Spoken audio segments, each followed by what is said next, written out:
Hello मेरे प्यारे student, कैसे हैं आप सभी। आशा करता हूँ सभी फिट होंगे। प्यारे बच्चों, आज की इस वीडियो में ना हम लोग एक्सरसाइज 8.2 का क्वेश्चन नंबर 5 सॉल्व करना सीखेंगे। बाकी अगर आपने 1 से 4 तक की वीडियोस नहीं देखे या अगर आपको नेक्स्ट क्वेश्चंस में डाउट है तो सारे वीडियोस के लिंक आपको मैं नीचे डिस्क्रिप्शन बॉक्स में प्रोवाइड करा दूंगा, वहाँ जाकर के आप अपने डाउट्स को क्लियर कर लेना। चलिए स्टार्ट करते हैं, इस क्वेश्चन को समझते हैं। इसमें बोल रहा है कि एक पैरेललोग्राम है ए बी सी डी। देखो ए बी सी डी एक पैरेललोग्राम आपको दिख रहा है। पैरेललोग्राम की क्या खासियत है, आमने सामने के जो साइड्स होते हैं वो पैरेलल होते हैं। ठीक है, यहाँ पर हमारे पास ई और एफ जो है वो क्या है, मिड पॉइंट है ए बी का और सी डी का। देखो एक जो हमारा ई यहाँ पर पॉइंट दिख रहा है आपको ना, ये ए बी का मिड पॉइंट है, बीचों बीच का पॉइंट है। उसी तरीके से इधर जो एफ है वो हमारे सी डी का मिड पॉइंट है। अच्छी बात है। अब अपने को बोल रहा है कि of side A B and C D. अब अपने को शो करना है कि जो लाइन सेगमेंट ए एफ और ई सी है ना, वो क्या कर रहा है, ट्राइसेक्ट कर रहा है डायगोनल बी डी को। देखो ई एफ कौन सा, पहले वो तो समझो आप। तो यहाँ पर हमारे पास ई एफ कहाँ गया, सॉरी ई एफ नहीं बोला था, ई एफ बोला था। ई एफ यानी कि ये वाली लाइन और ई सी यानी कि ये वाली लाइन। तो ये दोनों हमारे जो है इस डी बी को या बी डी जो कह लो आप, ये जो हमारा डायगोनल है इसको ट्राइसेक्ट कर रहा है। बाइसेक्ट का मतलब क्या होता है, बराबर बराबर दो पार्ट में डिवाइड करना। ट्राइसेक्ट का मतलब होता है बराबर बराबर तीन पार्ट में डिवाइड करना। जैसे देखो एक बड़ी सी हमारी लाइन थी, ये डायगोनल थी, तो ये जब ऐसे गया और ये ऐसे गया तो यहाँ एक पार्ट हुआ, यहाँ एक पार्ट हुआ और यहाँ एक पार्ट हुआ, टोटल तीन पार्ट हो गया ना। तो ये तीनों पार्ट आपस में इक्वल होंगे, उसी को ट्राइसेक्ट कहा जाएगा। जैसे अगर टोटल अगर ये 6 सेंटीमीटर का है तो डी से लेकर के पी तक 2 सेंटीमीटर, पी से क्यू तक 2 सेंटीमीटर और क्यू से लेकर के बी तक 2 सेंटीमीटर। अगर तीनों बराबर बराबर हमारे साइज में रहेंगे तो इसको हम लोग कहेंगे कि हाँ भैया हमारे ये दो दो जो लाइन था ना, ये हमारे डायगोनल को क्या किया है, ट्राइसेक्ट किया है। यानी अपने को करना क्या है, इन तीनों लाइंस को आपस में इक्वल प्रूफ करना है। अब वो कैसे करना है आइए मैं आपको जल्दी से कॉपी में समझा देता हूँ। तो देखो यहाँ पर ट्राइसेक्ट वगैरह प्रूव करने के लिए सबसे पहले आप क्या करो कि ये जो हमारी यहाँ पर एक क्वाड्रिलेटरल बन रही है ना, यानी इसको आप क्या करो, एक पैरेललोग्राम प्रूफ करो। यानी कि आपको क्या करना है, सबसे पहले कि जो मेरा ए एफ है और ये जो मेरा ई सी है, ठीक है, ये दोनों लाइन को आप आपस में पैरेलल प्रूफ करो। क्योंकि इसके बारे में हमसे कहीं पर बोला नहीं गया है ना क्वेश्चन में कि ये दोनों आपस में पैरेलल हैं। तो पहले अगर अपन इसको पैरेलल प्रूफ कर देंगे ना तो वो वाला मेरा ऑटोमेटिकली बन जाएगा। कैसे पैरेलल प्रूफ करना है वो समझो। यहाँ पर हमारा जो ए बी सी डी है वो एक पैरेललोग्राम है। इसका मतलब कि जो मेरा ए बी होगा और मेरा ये जो सी डी होगा, ये दोनों भी आपस में पैरेलल होंगे। यहाँ पर आप लोग लिखो, इसलिए हमारा ए बी जो होगा वो पैरेलल होगा सी डी का। और उसके साथ ही साथ हमारा अगर हम लोग यहाँ पर से ध्यान दें कि ए बी जो होगा वो इक्वल होगा हमारे सी डी के या फिर डी सी के, जो लिखना चाहो लिख सकते हो आप। तो यहाँ पर आप लोग ये भी लिख दो। अच्छा नहीं, एक काम ये करो, आप लोग एक एक करके करते हैं। यहाँ आपने क्या किया, ए बी और सी डी को आपस में पैरेलल बता दिया ना। तो अब हम लोग को क्या चाहिए, ये वाली जो लाइन है इन दोनों को आपको पैरेलल प्रूफ करना है ना। तो आप क्या करो, यहाँ से इन दोनों को पैरेलल प्रूफ कर दो। क्योंकि अगर आमने सामने के साइड अगर पैरेलल हो जाएंगे तो ये भी साइड हमारा पैरेलल हो जाएगा, क्योंकि पैरेललोग्राम बन गया। तो यहाँ पर हम लोग जानते हैं कि अगर ए बी और सी डी पैरेलल है तो ए बी का जो पार्ट होगा ए ई, ये पैरेलल हो जाएगा सी डी के पार्ट सी एफ के।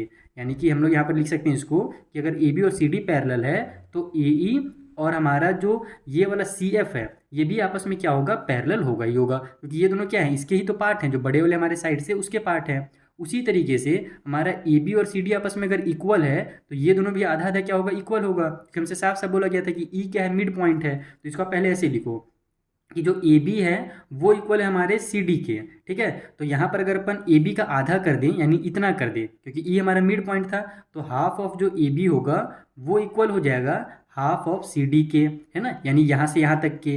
तो हम लोग हाफ ऑफ ए ई को क्या, ए बी का हाफ जो है उसको हम लोग क्या लिख सकते हैं, ए ई लिख सकते हैं। तो इसके जगह पर आप लोग ए ई कर दो। ठीक है, ये क्यों लिखा मैंने हाफ को, क्योंकि हमसे साफ साफ क्वेश्चन में बोला गया था कि ई जो है वो मेरा मिड पॉइंट है। और उसी तरीके से ये जो सी डी का हाफ है ना उसको आप लोग क्या करो, सी एफ कर दो। तो यहाँ पर मैं लिख देता हूँ सी एफ। और आप लोग बता भी दो कि ये हमारा इक्वल कैसे हो गया, क्योंकि हमसे क्वेश्चन में साफ साफ कहा गया था कि E is mid point of A B and जो हमारा एफ है ऊपर में वो मिड पॉइंट है, F is mid point of C D. ठीक है, ये दो स्टेटमेंट आप यहाँ पर बता देना कि हमारे ई और एफ मिड पॉइंट थे, इसीलिए हम लोग ए बी के हाफ की जगह पर ए लिख दिए और सी डी के हाफ की जगह पर सी एफ लिख दिए।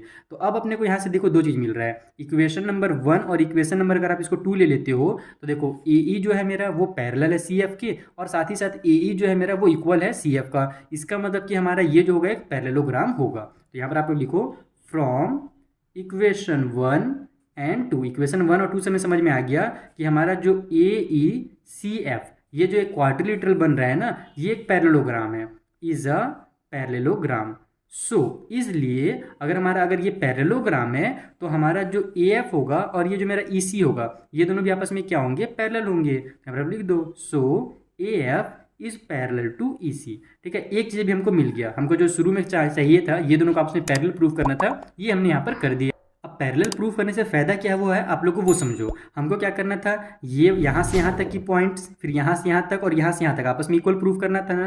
तो आप लोग क्या करो, पहले इन दोनों को इक्वल प्रूफ करो, डीपी को और पीक्यू को आपस में इक्वल प्रूफ करो। इसके लिए आपको क्या करना पड़ेगा कि ये वाली जो मेरे ट्रायंगल यहाँ पर बन रही है, देखो डी से लेकर के क्यू और सी तक, सी डी क्यू, ठीक है, ये जो मेरा ट्रायंगल बन रहा है ना, इसका आप लोग यूज़ करोगे। यहाँ पर आप लोग लिखोगे कि in triangle C D Q triangle में हमारा ये जो एफ है, ये क्या था, मिड पॉइंट था हमारा इसका। हमको क्वेश्चन में बोला था कि एफ जो है मिड पॉइंट है सी डी का, तो यहाँ पर आप लिखो F is mid point of C D. ठीक है, एफ जो है वो मिड पॉइंट है। और दूसरा चीज़ हमने क्या देखा कि ये वाली लाइन और ये वाली लाइन हमारी पैरेलल है। इसका मतलब कि जो मेरा पी एफ और ये मेरा जो क्यू सी होगा, ये भी आपस में पैरेलल होगा। जैसे मैंने आपको बताया था कि अगर ये दोनों पैरेलल है तो इसके जो पार्ट्स होंगे वो भी आपस में क्या होंगे, पैरेलल होंगे। सेम उसी तरीके से अगर यहाँ से यहाँ तक ये टोटल पैरेलल है तो यहाँ से यहाँ यानी क्यू से लेकर के सी और पी से लेकर के एफ, ये दोनों भी आपस में क्या होंगे, पैरेलल होंगे। यहाँ पर आप लोग वो भी लिख दो कि जो मेरा पी एफ होगा, ठीक है, वो पैरेलल हो जाएगा हमारे क्यू सी का। तो अब देखो हमको क्या पढ़ता था, हमने क्या पढ़ा था पिछले वाले क्वेश्चन में, क्वेश्चन नंबर 4 में मैंने आपको कन्वर्स करके बताया था ना कि मिड पॉइंट को अगर अपन उल्टा थ्योरम पढ़ दे, नहीं मिड पॉइंट थ्योरी क्या होती है हमारी, मिड पॉइंट थ्योरम क्या है कि कभी भी किसी भी ट्रायंगल में जब किसी भी दो मिड पॉइंट्स को हम लोग आपस में मिलाते हैं तो उसको जब हम लोग मिलाए तो जो लाइन बनता है हमारा वो थर्ड वाले साइड के पैरेलल होता है, ये हमारा रूल है। तो उसी तरीके से देखो यहाँ पर हमारा थर्ड वाला साइड यानी ये दोनों पहले से हमको पैरेलल दिए हुए हैं और एक जो पॉइंट है वो हमारा मिड पॉइंट है। इसका मतलब कि पी भी क्या होगा, हमारा मिड पॉइंट ही होगा। किसका मिड पॉइंट होगा, डी क्यू का मिड पॉइंट होगा। तभी तो जब मिड पॉइंट हमारे आपस में मिलते हैं ना, तभी तो आपस में दो लाइन आपस में पैरेलल होते हैं। तो ये हमारा पक्का मिड पॉइंट ही होगा। हम लोग इसको लिखेंगे वही हमारे मिड पॉइंट थ्योरम के कन्वर्स से। तो यहाँ पर आप लोग इसको लिखो, सो P is mid point of D Q. ठीक है, P जो है हमारा ये वाला, ये डी क्यू का मिड पॉइंट है। और ये अपने को कैसे पता चला, तो converse of mid point theorem. इसके बारे में और डिटेल में अगर आपको जानना है तो क्वेश्चन नंबर 4 वाला वीडियो देख लेना। ठीक है, मिड पॉइंट थ्योरम को जब हम उल्टा करेंगे तो हमारा ये जो होगा पॉइंट, ये आपस में क्या होगा, पैरेलल बोल रहा हूँ, सॉरी, मिड पॉइंट हो जाएगा। ठीक है, तो अब ये हमारा एक चीज़ मिड पॉइंट हो गया। और अगर ये मिड पॉइंट है डी क्यू का, यानी कि यहाँ से लेकर के अगर अपन डी क्यू को देखें और अगर पी मिड पॉइंट है यानी बीचों बीच का पॉइंट है, इसका मतलब डी से पी तक और पी से लेकर क्यू तक की जो दूरी होगी वो बराबर होगी। तो यहाँ पर हमारा हो जाएगा हैंस करके लिखो आप यहाँ पर, जो मेरी डी पी होगी वो इक्वल हो जाएगी पी क्यू के। ठीक है, तो अब इसको आप लोग क्या करोगे, इसको आप लोग ले सकते हो इक्वेशन नंबर 3। ठीक, अब हम लोग क्या करेंगे, एक तो हमारा यहाँ से यहाँ तक और यहाँ से यहाँ तक इक्वल प्रूफ हो गया। अब अपन क्या करेंगे कि ये वाली जो मेरी साइड है यहाँ से यहाँ तक और ये यहाँ से यहाँ तक, इन दोनों को आपस में इक्वल प्रूफ करेंगे। तो अगर ये दोनों भी आपस में इक्वल प्रूफ हो गए तो तीनों ऑटोमेटिकली आपस में इक्वल हो जाएंगे। तो अब इन दोनों को आपस में इक्वल प्रूफ करने के लिए अपने को ये वाला जो ट्रायंगल है ना, इसको लेना पड़ेगा। ए बी पी जो ट्रायंगल बना हुआ है यहाँ पर, इस ट्रायंगल की यूज़ करोगे और सेम वही थ्योरम लगाओगे, मिड पॉइंट थ्योरम, तो आपका ये बन जाएगा। तो यहाँ पर आप लोग इसको ऐसे लिखो कुछ इस तरीके से कि हमारा ये जो ट्रायंगल बन रहा है इसको आप ऐसे अगर मैं रखूँ तब आपको अच्छे समझ में आएगा। ये जो मेरा ट्रायंगल बन रहा है ए बी पी, ठीक है, यहाँ पर आप लोग लिखो in triangle A B P, triangle A B B के अंदर हमारा ये वाला जो ई है ये क्या है, ए बी का मिड पॉइंट है। तो इसको इसी तरीके से लिख दो, E is mid point of A B. और उसी तरीके से हमारा ये वाला जो साइड होगा यहाँ से ए से लेकर पी तक और ई से लेकर क्यू तक, ये दोनों भी आपस में पैरेलल होंगे क्योंकि हमने इन दोनों लाइन को पहले से पैरेलल प्रूफ कर रखा है। यहाँ पर देखो ए एफ और ई सी को, तो हम लोग यहाँ पर इसको डायरेक्ट बोलेंगे कि हमारा जो ए पी है वो पैरेलल है ई क्यू के। तो दो चीज़ यहाँ पर हमारे पास मिल गया, एक तो मिड पॉइंट मिल गया और एक पैरेलल लाइन मिल गया। तो इसका मतलब कि ये जो मेरा क्यू होगा वो भी हमारा इस वाले साइड का, थर्ड वाले साइड का क्या होगा,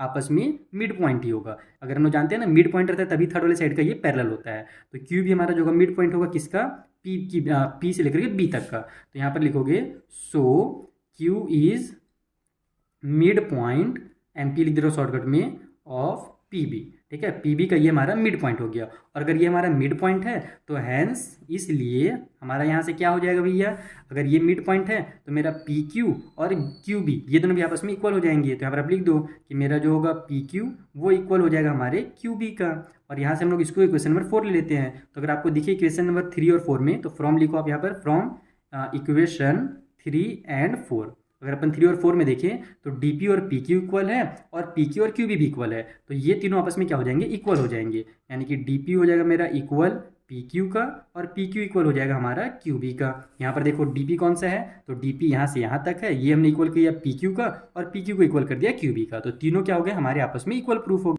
और यही तो अपने को करना था।